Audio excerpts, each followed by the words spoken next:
some real money in the room. Let's talk about Yella real quick. He has this persona, like this super gangster persona. When you hear about him, it's like he's... Well, I mean, the best thing to compare Yella to, honestly, was probably a Soulja Slim.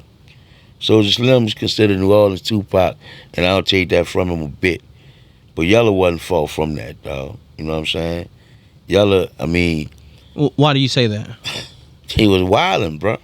I mean, really, really, really wildin'. Never understood who they were and what they meant. You know what I'm saying? They just never changed, period. You know, I never changed on my people, my fans, or nothing.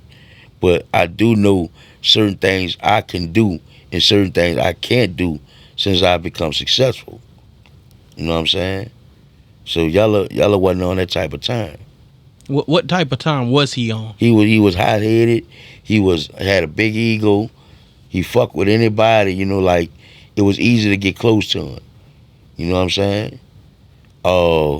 He was cocky at times. Good dude. Get you in it to get his shirt off his back. You know, my dog. Now that was some of the bad thing. Now here's some of his good characteristics in my eyes, in my opinion. He went to church every Sunday, damn near every Sunday I knew when we would be in New Orleans, he was in church. He played drums for the church since he was 5 years old. You know what I'm saying? So I knew where he at. I knew he good. You know what I'm saying? I knew his spirit, you know, personally. He was a good dude at heart. You know, he was the only child. He was spurred like a motherfucker. He was extreme. You know, anything he did, he had to do it to the, you know what I'm saying, just to go overboard with everything. Right. Compared him to Soulja Slim. Terrence Gangsta Williams told this story where he upped the chop on Soulja, and there was a time where Soulja upped it on him. Now I tested him one time, cause Slim was, you know, he's always tall for his age, and he had the little look like he's just wacky, right? What you looking at one time? You know, showed him the gun. Never pulled it out, but you know, showed it. I never told nobody about this, but I talked about the part when he got me back with the chopper, right? But it was really Dana that went and got the gun out the house and gave it to him, cause Dana. Did y'all have any of those kind of experiences where, you know, Yella had to check some, or you know, some had to be checked just to the testosterone? You know what I'm saying? Well, Yella shot Baby House and call up. You know, he done that before as like just checking someone. Nah, I can't remember him.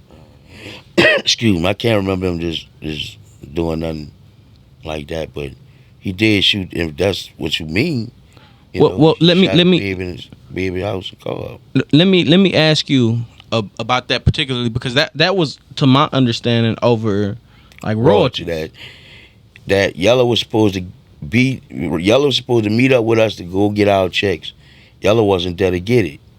Baby wouldn't release it with us. He told us to tell Yella to come get his check. We couldn't get in touch with Yella. By the time Yella called us, we had the rim shop. We getting rims on our whips and shit. And he like, man, where y'all at? And I told him, he was like, man, where Baby them at? I said, call him. He looking for you to get your paper.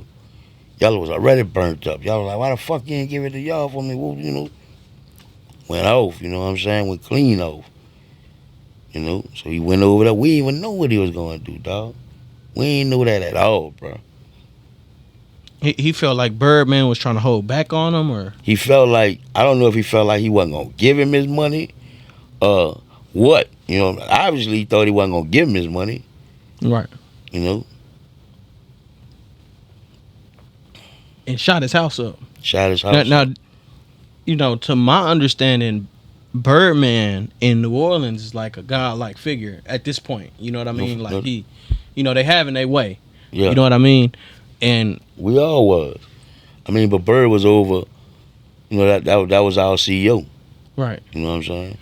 And for him to, so I'm saying for him to go that far with Bird is like. Yeah, I mean, and I don't mean to make my dude look bad no kind of way, bro. But you know, he had a heroin addiction. You know, so maybe that caused him to trigger off like that or whatever. Yeah. You know, he had a bad heroin addiction. You know, I think Turk, a few people talk about how heroin was the drug of it was of that time. You know, like in Texas, lean is a sherm sometimes be the drug of choice. Well, during this time in New Orleans, it still is. Heroin is the drug of choice. You know, that's what the majority of the people prefer. Is the heroin. Heroin. Yeah. So this situation happens where he shoots up baby's house, and how is this resolved? Well, when he shot up baby house, baby he called us and told us what happened.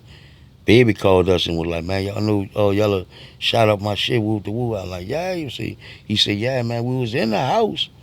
And then he ain't rang the bell, and he just pulled up to shooting. And I was like, yeah, how you know it was him? He said, we saw him through the window. I was like, damn, for real? Fucked me up, you know what I'm saying? I was like, damn. So he was like, man, woo the woo, man, I can't believe we done that, dog, woo the woo.